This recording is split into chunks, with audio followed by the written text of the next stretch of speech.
panopa sindikunyengereraso ayi boma la DPP sindilisiya amalawi sangamavutike ndi njala kumafa ndi njala komanso amalawi azivutika ndi mavuto osiyanasiyana. Ineyo ndikungonerera ndifunso nkumati kodi ndani amene wayankhula mawu amenewa amene akunena zonoti salolera kuti boma la DPP likhale likulekerera anthu kumafa ndi njala iwo akuonerera.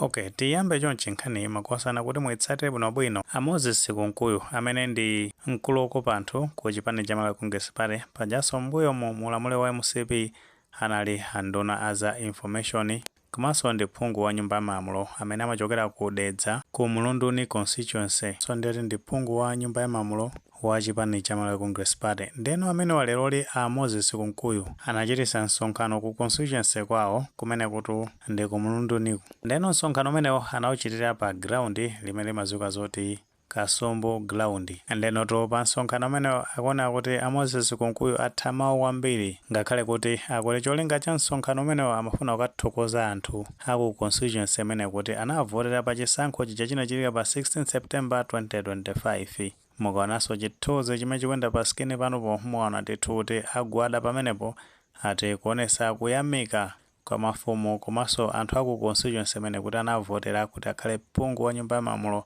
ku dera limeneli. Ndeno to pa msonkhano umenewo anafotokozera kunena zoto kuti iwo ngati a Moses Kunkuyu amene ndi phungu wa nyumba ya malamulo ochoka ku dera limeneli ndikuti salolera kuti azingonerera boma la chipani cha Democratic Progressive Party kuti lizikhale kuzuza anthu ndikuti kumafa ndi njala kuvutika ndikuti ndi njala chonsecho iwo alipo ndikuti ayesesa kupanga pushi kuti usogolero umene wa chipani cha Democratic Progressive Party ukwanirise kupeza mayankho mavuto amene akusausa nzika za dziko la Malawi makamaka mavuto amene ndikuti anjala akuti to by fire by force ndikuti aboma akuyenera kupanga zothekera zina zonse zoti athane ndi mavuto anjala anthu asamavutikenso ndi njala. Ndeno to anapitirizanso kufotokozera kunena zoti potengera kuti panopa anthu ali mu nyengo ya kumunda nde paja boma linalonjeza kuti likhale kugawa fertilizer wa subsidy amene azigulidwa pa mtengo wotchipa wa 10,000.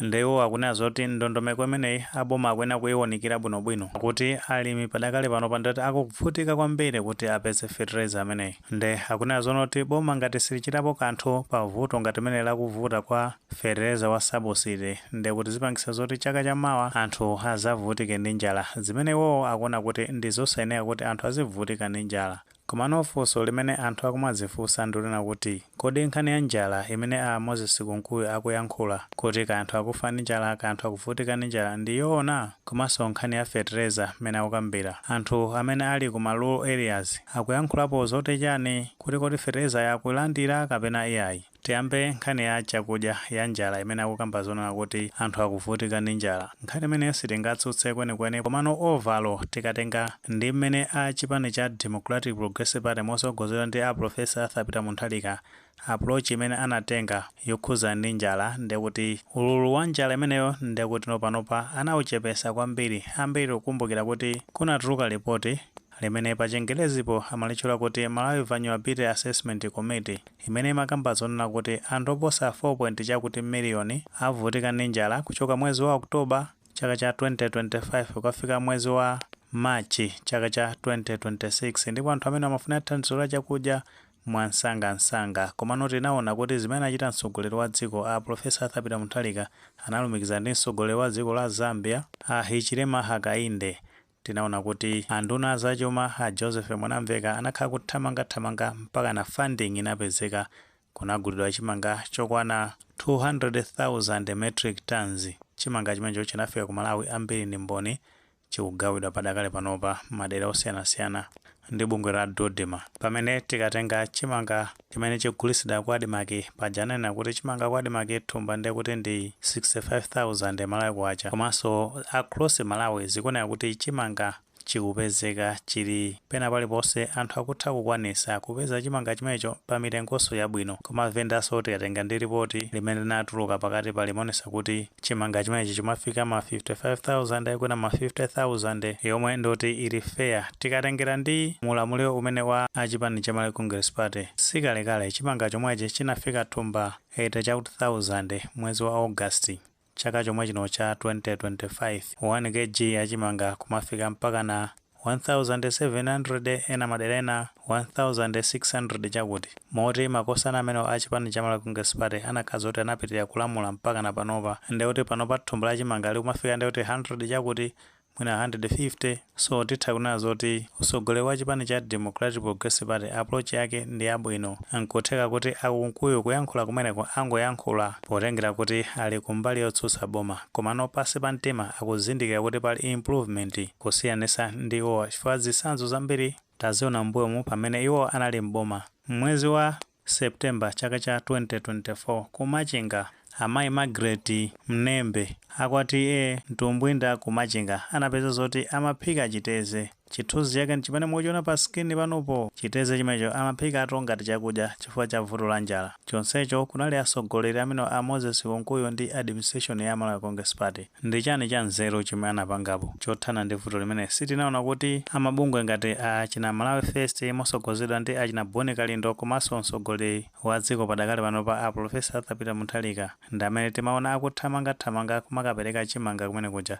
Komanso mabungwe ena omwe siyaboma ndi anthu ena akufuna kwabwino ndi amene amali pasogolo kukapereka chakudya kumene kuja. Chonsecho makosana amenewa anali mboma, zochitika zake zosadziwika bwinobwino. Malipoti ngati amene tikukamba zoti Malawi Vulnerability Assessment Committee munthu ameneyo inatulukanso kuti anthu afunika thandizo la chakudya mwansangansanga anthu ali ndi vuto la njala. Komano chimene anachita ndi chani? Si after kuzuzulidwa chani pochita manyazi pameneno chaka chino cha 2025 mwezi wa Machi pameneno amapita ati ku Tanzania kwagula 20,000 metric tons ya chimanga. Ndi inakapanga chani imeneyo? Anzawoto anakagula 200,000 metric tons. Pamene tikakamba nkhani koza ndi fertilizer wa AIP, iwo watu achipani cha Malawi Congress Party anakhala akuchita zinthu zosokoneza kwambiri. Ifa ambiri ngati mukumbukira bwinobwino mu Oktoba chaka cha 2022 makosana amene anabesa ndalama zimene amati afuna kugula fertilizer ku dziko la kunja. Nde fertilizer ameneyo ndalama zake anapereka ku kampani imadziwika kuti Bakati Food Limited ya ku UK imeneyo. Mapiro ake anapeza kuti fertilizer akuti anagulidwa ku butchery. Zinthu zake zinali zosalongosoka ndi kujati nkaona Thabo Chakaka Nyirenda akuthamangathamanga kuti ndalama zozibwezedwe. Fertilizer amene wa AIP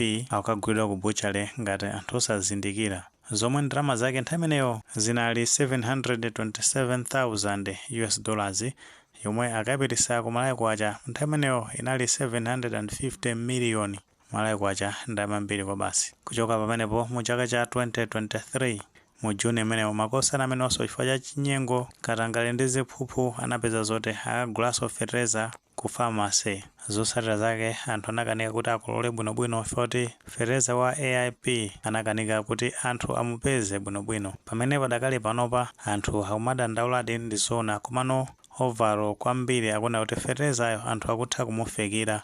Thank you very much, Arthur Peter Mutharika. We were not expect this poor lady. She was not expect that you're going to buy fertilizer 10,000. We really appreciate. People, we are wondering. This is happening. The way we are promising us during campaign time. The people want to buy 10,000. Today we believe, as you know that I'm a senior chief in corps. I come here to witness. This is, I'm dreaming, or this is surely live. I have seen that this is live. This is 10,000.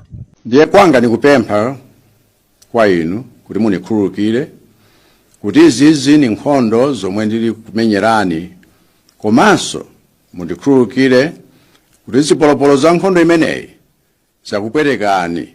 Chifukwa ngati mutsatira bwinobwino pamene mtsogoleri wa dziko Professor Arthur Peter Mutharika amasegula ku parliament pa 31 October, iwo anazanena kuti after 2 weeks ya mwezi wa November anthu ndoti ayamba kupeza fertilizer amene ndoti wa Sabo City. Ndipo zinachitikadi tinaona kuti fertilizer amene anamba kupezeka andi padakali panopa anthu akugula ngakhale kuli mavuto ena ndi ena komanobe zikuoneka kuti pali kusintha anthu akutha kugula. Chifukwa pakhala mavuto amene mtsogoleri amazabwera kuzafotokozera. Chifukwa ngati nkhani kuza ndi fertilizer amene unali pa 25 November 2025 mtsogoleri amene azabwera kuzafotokozera kuti ndondomeko ya fertilizer amene ikukumana ndi mavuto ngati akusowa kwa forex ndi ngakhale akunkuyo akuyankhula zimenezi akuyenera kuti asamayiwalira kuti mu nthawi imeneyo ankalonjeza kuti fertilizer anthu azagula 4,000 nkanthu komano atalowa mboma anakanika kuonesa zimenezo pamene anzawowa analonjeza 10,000 fertilizer ndipo anthu akugula ndi 10,000 yo anthu ankalonjezedwa kuti azadya katatu pa tsiku komano zinthu zimenezo zinapeza kuti zinakanika chifukwa cha